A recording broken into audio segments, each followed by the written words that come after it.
Good morning, it's Lisa. Today I am deciding to cover up an old project that I started for Christmas, and I thought I'd show you the process on how to get rid of some of that background. First, I'm just using gesso and covering everything up. Oh, I'm sorry, it's actually chalk paint that I had on my desk, and I thought that would work just the same as gesso. And you can see that there's some snowflakes that I have in the background there.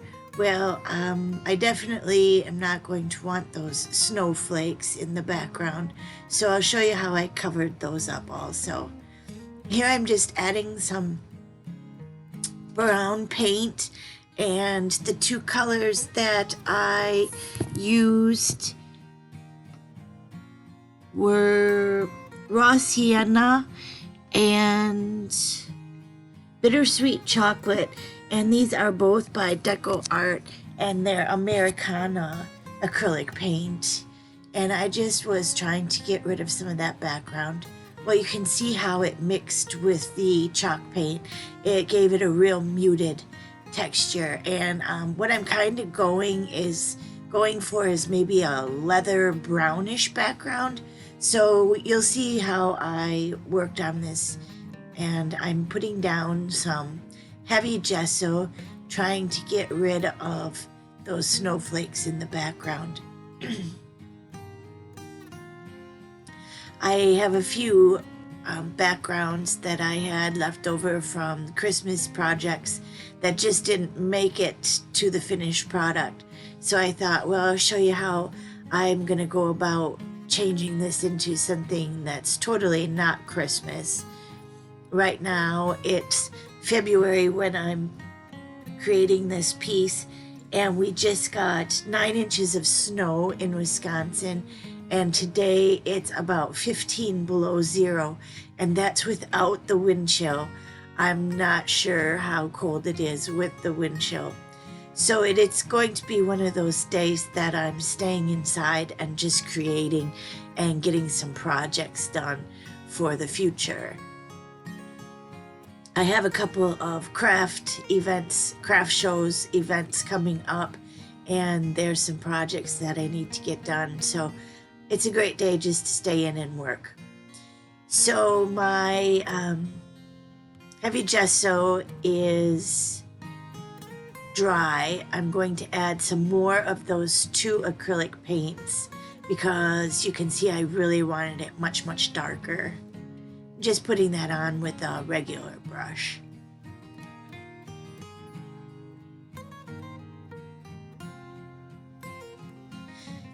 I'm trying to imitate a technique that I saw when I was at Creativation by Antonio, who is I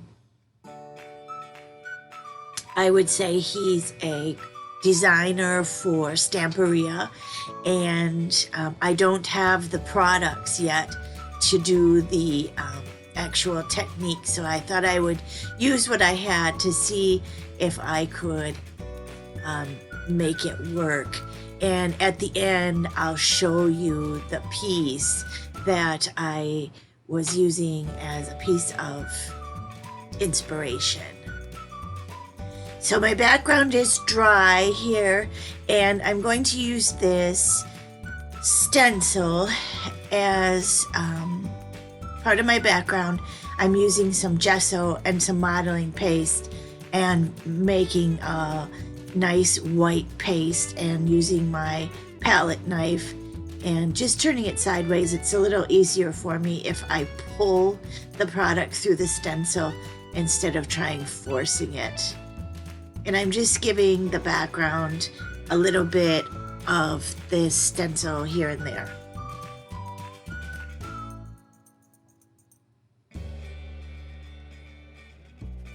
That looks nice. I really like it. And I'm just wiping off the stencil a little bit on the background because I don't want to have that ooze through the piece. I wanted to keep that brown real nice and brown, and the white real crisp white. I'm liking how it's turning out here.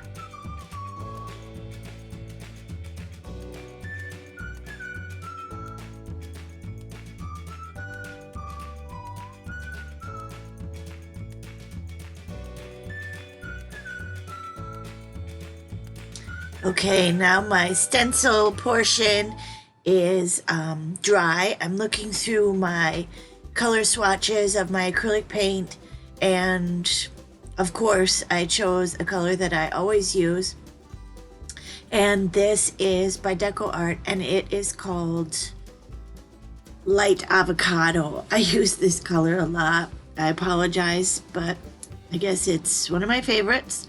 So I'm going over all of what I stenciled over that raised area with my brush, and I'm using my damp cloth to take it off.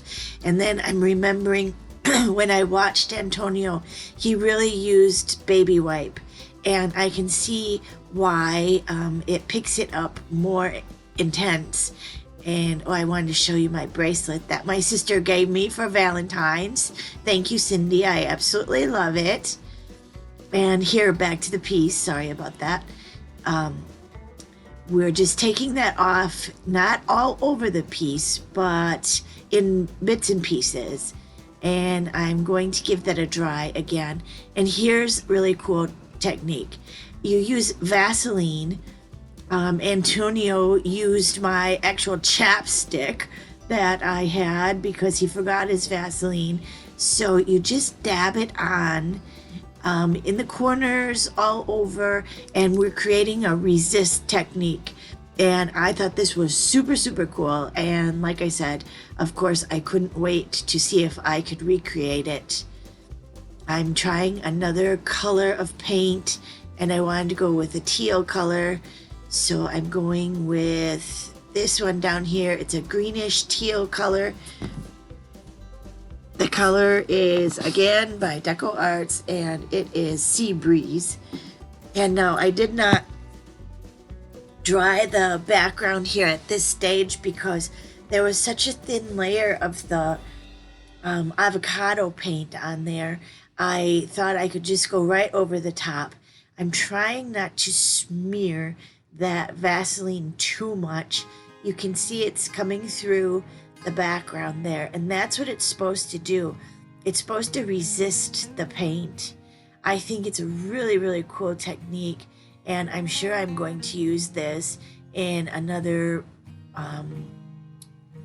piece in the future. I have some ideas in my head, and this is something I'll definitely use again. Thank you for the tip, Antonio, and I can't wait to get my products from Stamperia so that I can see the difference on how I did it and how the products actually work. I'm giving this layer a little dry.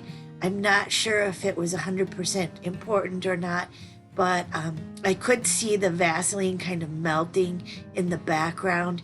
I did try and stay away from those areas, and I just wanted to give that turquoise sea breeze color a little bit of a dry. And now you're using a fresh baby wipe, and you're just wiping that off, distressing it, and it gives it an amazing background.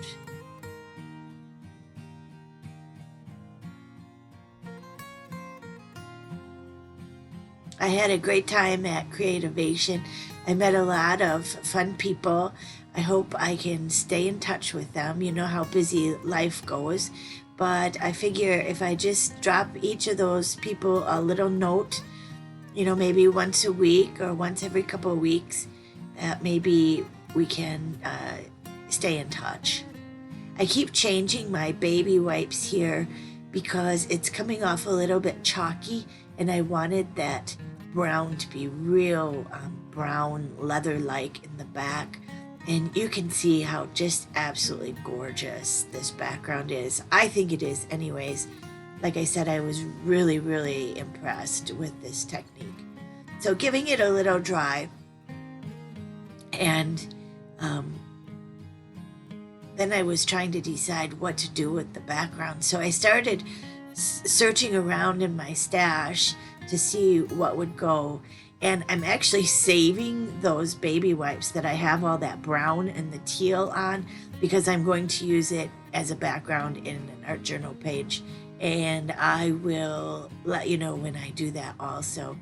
I'm having art journal pages, tutorials on Saturdays, and my mixed media on Tuesdays, and that seems like it's working pretty well. So here's my burnt umber and water wash mixture.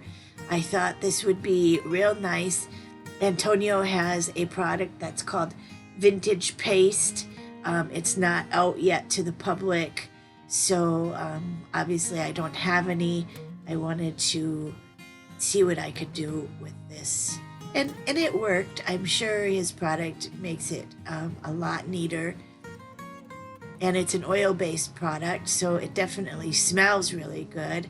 I like the smell of that paint, oil-based paint. So again, just giving it a dab with that wet towel. I didn't want to take too much up, but I wanted to take a little bit up off of those words and let those stenciled portions poke through. Look how cool, huh? I really, really like it.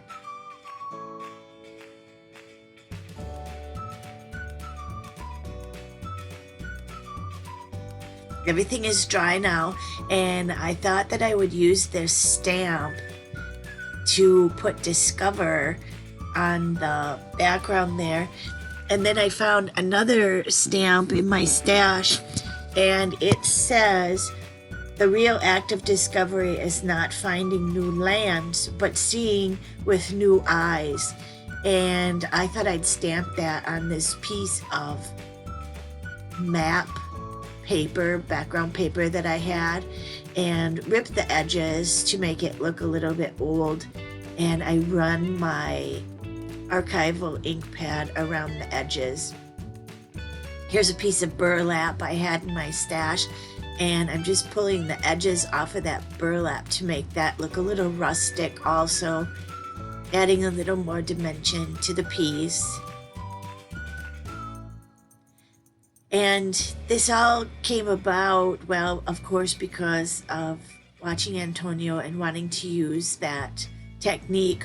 But I was on vacation after I was in Phoenix for Creativation, and I was in Texas, and I was really just trying to see it in a new set of eyes. There's so much to see when you just look around.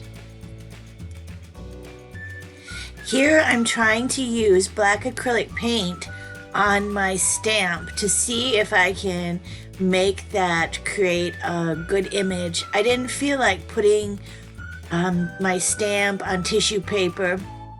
Sometimes you get that white edge around your sentiment, and I didn't want that. I really wanted it an organic black, kind of vintage, distressed word there, discover. And I'm going to add a little bit of Sharpie marker just to fix that D a little bit, but I'll wait until the actual paint is dry. So that worked out well. And like I'm showing you, I'm saving those baby wipes because I'm going to use them again. They've got some great paint on them. And I'm going to distress the edges, like I said, with my brown archival ink. I believe this color is Potting Soil. I'll list it below for you. And just that piece of burlap makes it look real nice and rustic. Well, there was a little bit of snowflake peeking through in the background yet on the top there, and it was really bothering me. So I was wondering if I should put my sentiment way up there, and it really did belong in the lower right where it ended up. So here I found some old rub-ons that are in my stash. These are by Tim Holtz, and it says journey, observations, travel, all of those cool things. And like I said, they're really old, so I'm not even sure if they're going to adhere. But I did find a big popsicle stick, and I'm rubbing them down. to see if they'll work. And I did get them to work in the end. They're not 100% the full words or anything, but it doesn't need to be. I thought that it looked cool, just little bits here and there. Now I had to be really careful because these were pulling up the paint on my background. So I'm really trying to be careful, and I believe I finished most of this off camera, but I'm showing you how I had to be real careful so that I didn't pull up my background there. You'd work so hard on it, and it's turning out so cool, and you just didn't want to wreck it. So I put some down in the corner, and I put some on the top, and I thought just a coat of some matte medium over the top because they weren't adhered 100% like I said. So I'm just making them work, and I felt good about using those out of my stash. So now I'm on the hunt for some new ones, possibly. You can see how I did fix that D on the Discover. I just used a black Sharpie, and I just dotted with my pen or my marker just because I didn't want it to be full coverage. I wanted it to be real sketchy, and I covered it with my matte medium too, just to adhere that paint. And I'm going to give it a black edge. I really, really liked how this piece turned out. I hope you did too. And like I said, I'll leave a picture at the very end of the journal that we did in Antonio's class. Super great. Love, love, love it. And I cherish it. I carry it in my purse, and I'm writing down my goals and my things that I need to work on and projects. And it really makes me think about the creative journey that I am on. I liked pulling that black into the middle a little bit there. It makes it look like kind of an old piece of paper or wood there. Like I said, I'm happy with how it turned out. I hope you are too. Please give it a like and a thumbs up, and make sure that you subscribe if you haven't. And I'd love for you to share with a friend so that we can grow my channel. And I'll leave all the descriptions below. And you have a wonderful, wonderful week. And be sure to stay tuned for an art journal page on Saturday. I appreciate you being here, and thank you so much.